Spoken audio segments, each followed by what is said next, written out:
Syederalun, kantor staf presiden atau KSP menyampaikan negosiasi yang dilakukan Ketua Umum PSSI, Erick Thohir kepada FIFA atas arahan Presiden Joko Widodo berjalan baik, sehingga Indonesia tidak terkena sanksi berat alias hanya mendapatkan kartu kuning dari FIFA usai Piala Dunia U20 2023 batal di Indonesia. Tenaga ahli utama KSP Ali Mokhtar Ngabalin pada Kamis 6 April 2023 mengatakan arahan presiden yang diberikan kepada Erick Thohir tersebut dilakukan dengan baik.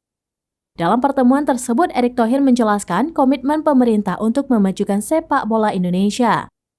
Selain itu, Erick disebut menyampaikan komitmen Indonesia melakukan renovasi sejumlah stadion untuk dipakai dalam kegiatan FIFA. Ngabalin mengatakan FIFA hanya memberikan sanksi administrasi kepada Indonesia.